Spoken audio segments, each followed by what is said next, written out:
What if the man you loved was hiding a secret so big it could either break your heart or prove that God had been testing your faithfulness all along? Stay with me, because this story will remind you that love, real love, is never about what a person owns. It is about what is in their heart before the Lord. By the end of the story, you will understand why the Bible says man looks at the outward appearance, but the Lord looks at the heart. Sit back, relax, and let us walk through this story together.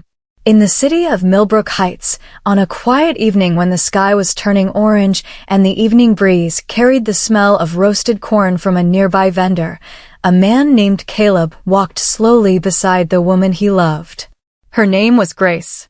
They walked together through a poor, narrow street, the kind of street most people would pass by without a second glance. The road was rough. Old houses with rusty roofs stood close together, leaning on each other like tired old men. This was a place where the forgotten of the city lived, the ones the world overlooked, but the ones God never stopped watching over.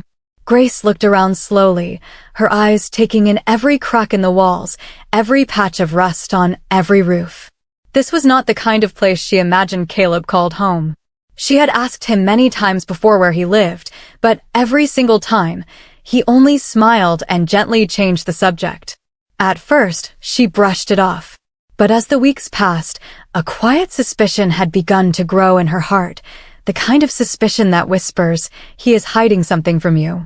Now, walking beside him in silence, she sensed that the truth she had been waiting for was about to reveal itself. Caleb glanced at her, then quickly looked away again. His heart pounded harder than it ever had in the boardrooms of the wealthy men he negotiated with. He had signed deals worth more money than most people would see in a lifetime without so much as a flicker of nervousness. But this moment was different. This was not a test of his business mind. This was a test of the heart, a test only the Lord could see the outcome of. Because Grace was not the first woman he had ever brought to that small, quiet house. In the months before her, Caleb had brought a handful of women to that same narrow street, hoping, praying even, that one of them would look past the rust and the poverty and see him. But every single time, the moment they stepped through that door, something in their eyes changed. Some made quick excuses and hurried away. Others grew distant and slowly disappeared from his life, like morning mist under the sun. Not one of them had stayed long enough to see the man standing behind the poverty. That was why his heart was pounding so heavily now. He had walked this road before, and he already knew, from painful experience, exactly how it usually ended. Caleb stopped walking. Grace stopped beside him. They stood in front of a small, aging building. The roof was made of old, rusted zinc, bent and worn in places, the kind of roof that let the rain sing its way inside during every storm. Wild grass grew tall and untamed around the compound, so thick and unruly that anyone passing by might worry about snakes hiding within it. Even the front door looked tired, wooden and rusted, worn down by years of sun and rain until it seemed like it might crumble at the slightest touch. Caleb reached into his pocket and pulled out an old key. He turned it in the lock and the door creaked open slowly. He stepped aside and offered her a small, uncertain smile. "Grace," he said quietly, "welcome to my house." Grace did not move right away. She stood at the entrance, taking it all in. The walls were cracked and faded, the plaster peeling away in places to reveal the rough blocks underneath. The wooden window frames had weakened with age, looking as though they might give way if pushed too hard. Inside, the room was painfully small. A thin bed rested on the floor. One plastic chair leaned against the wall. A small wooden table sat quietly in the corner, holding nothing but silence. There was no fan, no television, nothing that made a house feel like a home in the way the world measures such things. For a long moment, Grace said nothing at all. Caleb watched her face carefully, searching for the signs he had come to recognize too well: surprise, then confusion, then something deeper he could not quite name. "Caleb," she finally said, "is this really where you live?" He swallowed hard. "Yes," he replied. Grace looked at him now as though seeing him from an entirely new angle. All this time, she had known him as a quiet and humble man, someone who worked hard and lived simply. But this was something else entirely. "Is this why you never wanted to talk about your house?" she asked. He gave a small nod, the answer already prepared in his mind long before this moment ever arrived. "I was stranded when I first came to Millbrook Heights," he said quietly. "I could not afford anything better. A friend helped me find this place. I have just been managing, trying to save little by little." Grace's eyes drifted slowly around the room again. She pictured him coming back here every single evening after work, lying on that thin bed, sitting alone in that quiet room, carrying this life without ever saying a word about it to her.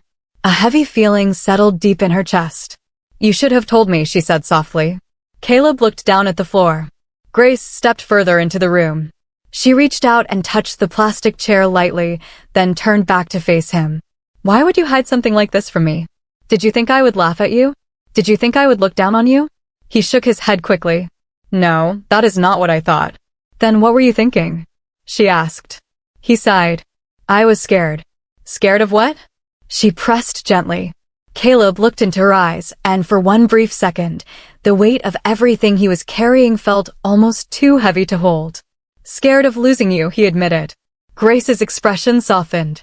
"You still should have trusted me," she said. "When someone truly cares about you, hiding something like this only causes pain." He nodded slowly. "I know. And I am sorry." The room fell quiet. Caleb watched her carefully, bracing himself for what usually came next, the shift in her expression, the disappointment settling in, the slow pulling away that always followed. But this time, something felt different. The way Grace spoke did not sound like judgment. It sounded like someone who genuinely cared, the way the Lord cares for the broken and the humble in spirit. Caleb could hardly believe what he was hearing. "Please sit down," he finally said. "Let me go and get us something cold to drink." Grace looked at the chair, then back at him. "All right," she said. Caleb stepped outside and hurried to the nearby shop, his mind swirling with thoughts he could not quiet. He bought 2 cold drinks and rushed back, but when he stepped through the door again, he froze. The chair sat empty. The room was silent. Grace was gone. He stood there, drinks in hand, unable to breathe for a moment. His eyes searched the small space, though there was nowhere in a room that size for anyone to hide. It hit him all at once. "She left," he whispered, a painful smile forming on his face. "So this is how it happens again." But then, from just outside the window, he heard her voice. "Caleb," she called, "how do you even manage in a place like this? Is there even a bathroom here?" He turned quickly. She was standing outside near the back of the house, peering curiously around the corner of the building. He froze again, this time for an entirely different reason. She had not left. She was still there. He stepped outside and walked around to meet her. She stood beside a small, broken wall near the back of the compound, studying everything around her with quiet curiosity. When she noticed him, she frowned slightly. "Where is your bathroom?" she asked. He blinked, still trying to steady his breathing.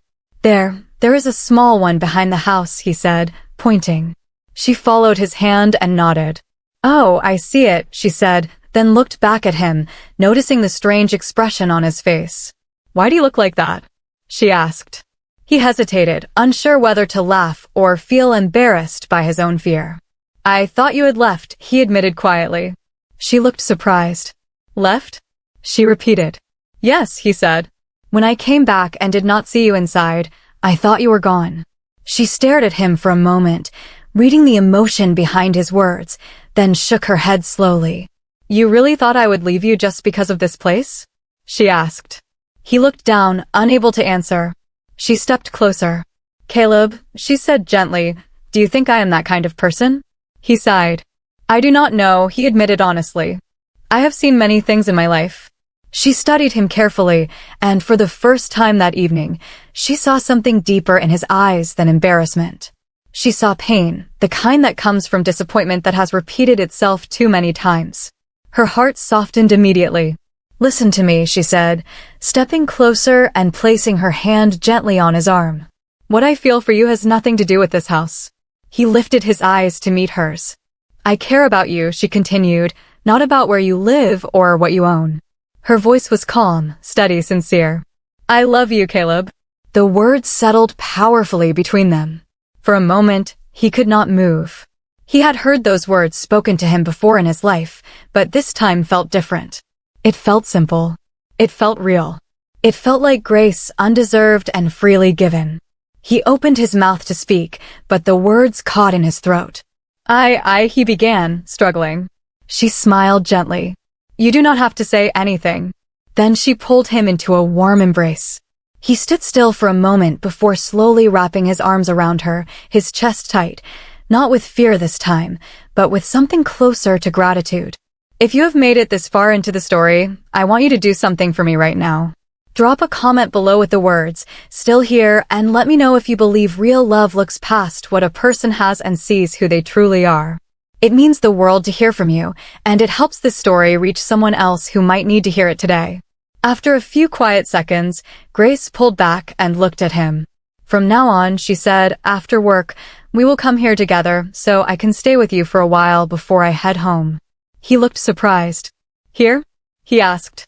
Yes, she said, smiling. This is where you live, is it not? He nodded slowly. Then this place is fine, she said. A small, involuntary smile broke across his face. For the first time that evening, the heaviness in his chest began to lift. Come, he said, lifting the drinks slightly. I brought something cold. They went back inside. She sat on the plastic chair while he sat on the edge of the thin bed. They opened the drinks and talked for hours, about work, about small things that had happened at the office, about pieces of their past neither had shared before. Time passed quietly, unnoticed, the way it often does when two hearts are finally being honest with one another. Later that night, Caleb walked Grace to the nearby bus stop. When they arrived, she turned to him. Thank you for trusting me enough to bring me here, she said. He looked at her. Thank you for staying, he replied. She smiled. Good night, Caleb. Good night, Grace. She stepped onto the bus and waved before the doors closed. He stood there, watching until it disappeared down the road, then turned and walked slowly back to the old house. That night, lying on the thin bed, staring up at the rusted roof above him, her words echoed in his mind. I love you. He placed an arm behind his head and let out a soft breath. I love her too, he whispered to himself in the quiet dark. But one thought still troubled him deeply. What would happen when she finally discovered who he truly was? Because Caleb was not an ordinary man. He was the only son of Mr. Whitfield, a wealthy businessman in the city of Charleston, a man whose company operated across several cities and touched countless lives.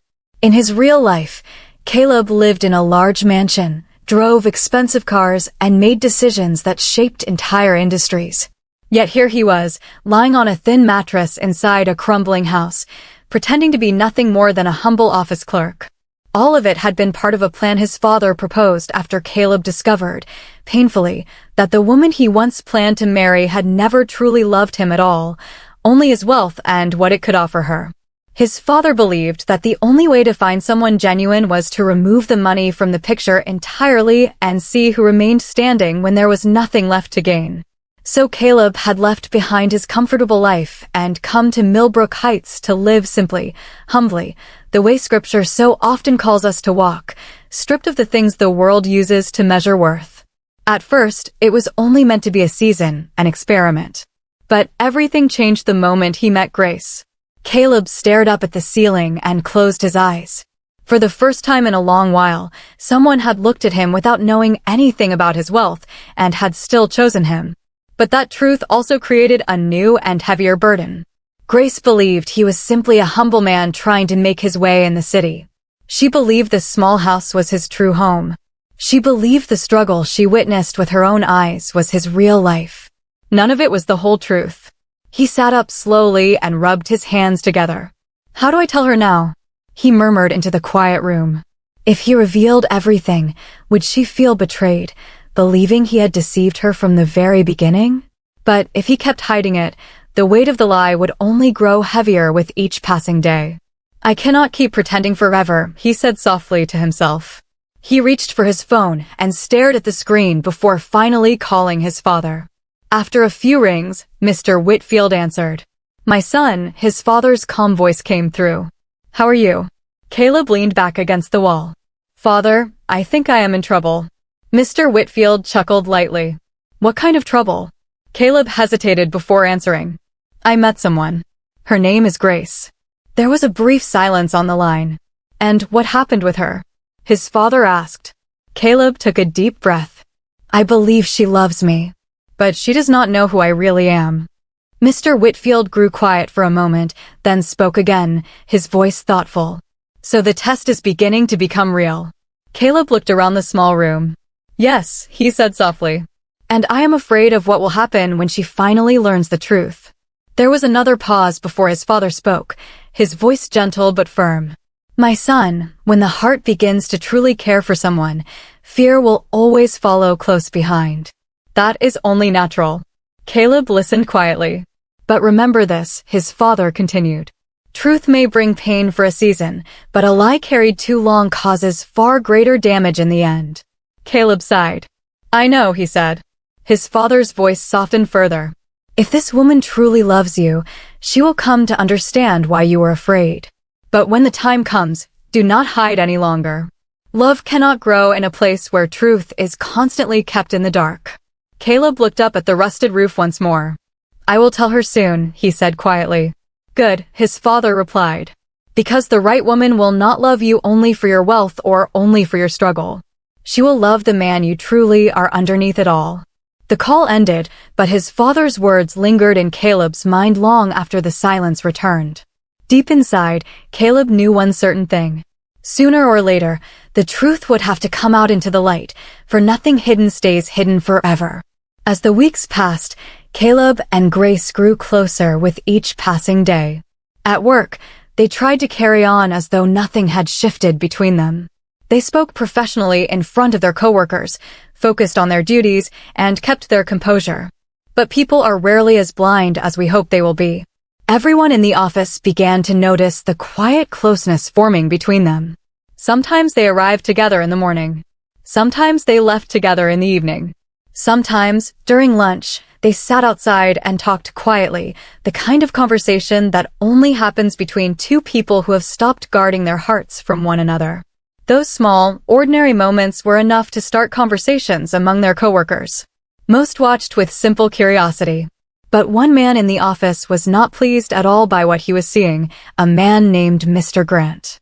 Mr. Grant was one of the senior staff members, a man who had spent many years within the company and carried significant weight in its daily operations. Because of his long tenure, many of the younger workers feared him and avoided crossing him in any way. He was known throughout the office for being strict, sometimes unnecessarily difficult. But there was another, quieter reason behind his growing bitterness. Some months earlier, he had shown interest in Grace and attempted to grow close to her. She had gently, but firmly, turned him down.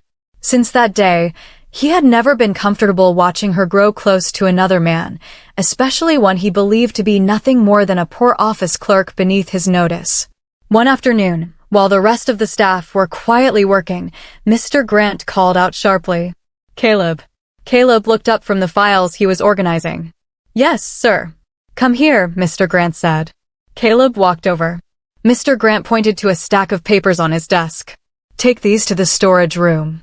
Caleb nodded and did as he was told without complaint. A few minutes later, Mr. Grant called again. Caleb returned. Yes, sir. Bring me a bottle of water. Caleb brought it. Mr. Grant accepted it, then said, Now clean this desk. Caleb paused for a brief moment. He had already completed most of his assigned work for the day, but he understood that arguing would only invite more trouble. So he quietly picked up a cloth and began cleaning the desk without a word. Mr. Grant leaned back in his chair, watching him with a small, unkind smile. You think you are important in this office? He asked suddenly. Caleb looked up calmly. No, sir, he replied. Good, Mr. Grant said. Because you are nothing here. Caleb said nothing, though inside, his patience was wearing thin. Mr. Grant continued, his voice rising slightly. You should be grateful you even have a job here at all. Caleb took a slow, steadying breath, then spoke quietly. Sir, I respect you, but please, treat me with respect as well. The room went suddenly still. Mr. Grant's smile vanished. What did you just say to me? I only said we should respect one another, Caleb replied evenly. Mr. Grant stood up sharply. How do you speak back to me? He reached out and grabbed the front of Caleb's shirt. "Apologize right now," he demanded. Caleb looked at him steadily. "I have done nothing wrong." "Say you are sorry," Mr. Grant shouted again. Caleb shook his head slightly. "I cannot apologize simply for asking to be treated as a human being." Without warning, Mr. Grant raised his hand and struck Caleb across the face. The sound cracked through the silent office. Everyone froze in place. Caleb held his cheek but did not retaliate, choosing, in that moment, the harder road of restraint over the easier road of anger. Then a sharp, clear voice cut through the room. "Is this how you treat people here?" It was Grace. She had stepped out of her office at the sound of the commotion. Her eyes moved from Mr. Grant to Caleb's reddened cheek. "What are you doing?" she demanded. Mr. Grant frowned. "This is none of your concern," he said. Grace stepped forward without hesitation. "It becomes my concern the moment someone is treated unjustly," she replied firmly. Mr. Grant hesitated. Her voice remained steady. "If you touch him again, I will report this to management myself." For a long moment, the room stayed frozen in silence. Then, slowly, Mr. Grant released his grip on Caleb's shirt. He glanced around and realized every eye in the room was on him. With visible reluctance, he sat back down. Caleb quietly straightened his shirt. Grace walked closer to him. "Are you all right?" she asked. "I am fine," he replied. But inside, his heart felt heavy, not because of the slap itself, but because Grace had stood up for him without knowing the full truth of who he really was. And as she defended him so boldly, the secret he carried felt heavier in his chest than it ever had before. If this story is stirring something in your heart right now, I want you to pause for just a moment and think about someone in your own life who has stood by you before they ever knew the full truth of your story. Then go ahead and share this video with them, or leave a comment telling us about a time someone chose to believe in you before you had proven anything. Your story might be exactly what someone else needs to read today. Later that evening, back inside the small house, Caleb sat quietly on the edge of the thin bed, the sound of the slap still echoing faintly in his memory. But what troubled him far more than the humiliation was the image of Grace stepping forward without a moment's hesitation, defending a man she believed had no power at all in that office, no wealth, no name, nothing the world would consider valuable. She had spoken with courage, believing she was protecting someone with nothing to offer her in return. He looked around the small room again, the same room he had lived in for months, pretending it was the whole of his life. All of it had been part of a plan, a test born out of a father's wisdom and a son's broken trust in love. But now the test no longer felt simple, because Grace had become far more than a part of an experiment. She had become someone he genuinely, deeply cared for. He leaned forward and rested his elbows on his knees. "How do I tell her the truth now?" he murmured to the empty room. If he revealed everything, would she believe he had only been testing her, using her heart as a measuring tool? Or would she understand, the way Scripture so often teaches, that sometimes the hardest paths reveal the truest hearts? He knew he could not carry the secret much longer. The following morning, Caleb made a decision. He called Grace and asked her to meet him, not at the office and not at the small house on the narrow street, but at a quiet restaurant across town, one with white tablecloths and soft lighting, a place far removed from anything she had ever seen him in before. When she arrived and saw him standing there in a suit that fit him differently than the simple clothes she had always known him to wear, her steps slowed. "Caleb," she said carefully, "what is going on?" He gestured toward the table. "Please sit. Let me explain everything." She sat down slowly, her eyes searching his face for answers before he even began speaking. He took a deep breath, the kind of breath a man takes before stepping off solid ground into the unknown. "Grace," he began, "everything I am about to tell you is true, and I am asking you, before I say another word, to remember everything you have already seen with your own eyes over these past months." She nodded slowly, though confusion had already begun to settle across her features. He continued, "My name is still Caleb. My love for you is real. But the house you saw, the poverty you witnessed, none of that was the whole truth of who I am." He told her everything, about his father, about the mansion in Charleston, about the wealth he had walked away from, about the woman before her who had broken his trust in love entirely, and about the test his father had proposed. One meant to strip away everything the world uses to measure a person's worth so that only the heart remained visible. As he spoke, Grace sat perfectly still, her expression shifting through disbelief, then hurt, then something quieter and harder to name. When he finished, silence stretched between them for a long, uncomfortable moment.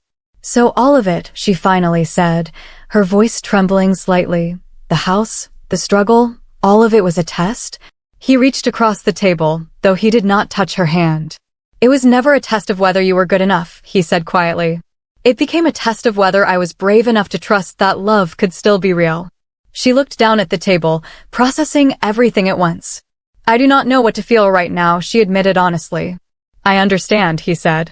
"And I will not ask you to simply accept this and move forward as though nothing happened. I only wanted you to know the truth, because you deserve nothing less than that from me." Grace sat with her thoughts for a long moment, then finally looked up at him. "You let me defend you in that office," she said quietly, not knowing you had the power to fix everything yourself with a single phone call. He nodded. "Yes," he admitted. "And I am sorry for that. But I promise you, Grace, everything I felt in that small house was real. Every conversation, every quiet evening, every moment I spent wondering if you would stay, none of that was ever pretend." She studied his face carefully, searching for any trace of dishonesty, and found none. Slowly, something in her expression began to soften, the way scripture reminds us that a broken and contrite heart is never despised, but is instead met with grace. "I need time," she finally said. He nodded immediately. "Take all the time you need. I am not going anywhere." In the days that followed, Grace kept her distance, giving herself space to sort through everything she had learned. Caleb did not chase her or pressure her. Instead, he waited patiently, the way one waits on the Lord's timing rather than rushing ahead of it. He returned to the small house each evening, not because he needed to keep pretending any longer, but because he had grown to genuinely love the quiet simplicity it had taught him, a lesson about what truly matters when everything extra is stripped away. One evening, nearly 2 weeks later, there was a soft knock on the old wooden door. Caleb opened it to find Grace standing there. "Can we talk?" she asked. He stepped aside. "Of course." She walked in and looked around the small room once more, the same cracked walls, the same thin bed, the same plastic chair. "I have been thinking about everything," she said, sitting down slowly. "About the lie, about the test, about all of it."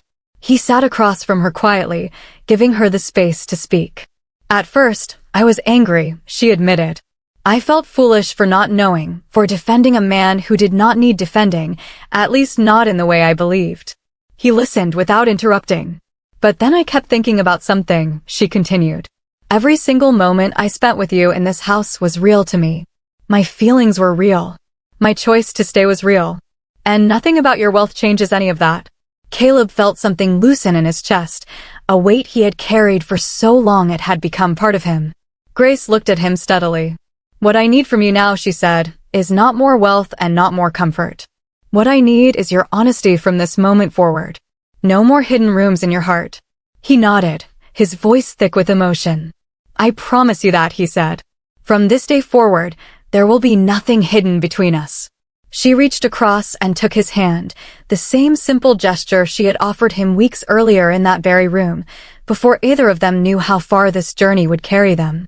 "I love you, Caleb," she said again, and this time, the words carried the weight of everything they had walked through together. "And I love you, Grace," he replied, "for exactly who you are, not for what you did not know." In time, Caleb told his father everything, and Mr. Whitfield welcomed Grace not as a stranger being tested, but as a daughter who had already proven, without ever knowing she was being watched, the very thing his son had been searching for all along. A heart that loved without needing to know the size of a bank account first. The small house on the narrow street remained standing long after Caleb and Grace moved into a life neither of them could have imagined that first quiet evening. But every so often, they returned to that same small room together, not out of necessity, but out of gratitude, remembering the place where truth finally met love and where love, tested and proven, became something neither of them would ever have to question again. If this story touched your heart today, I want to leave you with one final thought before you go. The world will always tempt us to measure people by what they have, by what they own, by what they can offer us in return. But the Lord measures the heart, and so should we. If you believe that real love looks past appearances and sees the heart underneath, type Amen in the comments below and share this story with someone who needs to be reminded today that they are loved, not for what they have, but for who they are. Thank you for watching until the very end, and may your own heart be encouraged to love the way we are called to love, faithfully, patiently, and without needing anything in return.